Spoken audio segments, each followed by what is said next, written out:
ಗಂಟೆ 11:30 ಆಗ್ತಾಯಿದ್ರು ಕೂಡ ಈಗಲೂ ಕೂಡ ಜನರ ಪ್ರವಾಹನೇ ಹರಿದು ಬರ್ತಾ ಇದೆ. ನಿಜಕ್ಕೂ ಕೂಡ ಬೆಳಿಗ್ಗೆ ಎಷ್ಟು ಜನರು ಇದ್ದರು ಅಷ್ಟೇ ಜನ ಈಗ ಕೂಡ ಮತ್ತೆ ಮತ್ತೆ ಬರ್ತಾ ಇದ್ದಾರೆ. ನಿಜಕ್ಕೂ ಕೂಡ ಇದೊಂದು ಅದ್ಭುತನೇ. ಕೋಟ್ಯಾಂತರ ಸಂಖ್ಯೆಯಲ್ಲಿ ಹಿಂದೂಗಳು ಇಲ್ಲಿಗೆ ಬರ್ತಾ ಇರ್ತಕ್ಕಂಥದ್ದು ಎಲ್ರಿಗೂ ಗೊತ್ತಿದೆ. ಇನ್ನೀಗ ನಾನು ಕಣ್ಣಾರೆ ನೋಡಿ ನನಗೂ ಕೂಡ ಆಶ್ಚರ್ಯ ಆಗ್ತಾ ಇದೆ. ಒಂದೆರಡಲ್ಲ, ಸಾವಿರರಲ್ಲ, ಲಕ್ಷಾಂತರ ಅಲ್ಲ, ಕೋಟ್ಯಾಂತರ ಮಂದಿ ಒಂದೇ ಸಮಾನದಂತಹ ಜನ. ಎಲ್ಲಿಯೂ ಕೂಡ ಕಡಿಮೆ ಅನ್ನೋದೇ ಇಲ್ಲ, ಕಡಿಮೆ ಆಗುವಂಥ ಪ್ರಶ್ನೆಯೇ ಇಲ್ಲ. ಅಷ್ಟೊಂದು ಅದ್ಭುತವಾದಂತಹ ಜನಸಮೂಹ.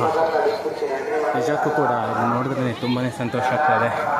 ಇದು ನಮ್ಮೆಲ್ಲರ ಹೆಮ್ಮೆಯ ಪ್ರಯಾಗ್ ರಾಜ್ ಅಂದರೆ ಮಹಾಕುಂಭ ಮೇಳದ ಒಂದು ಸುಂದರವಾದಂತಹ ಚಿತ್ರಣ ಇದೆ.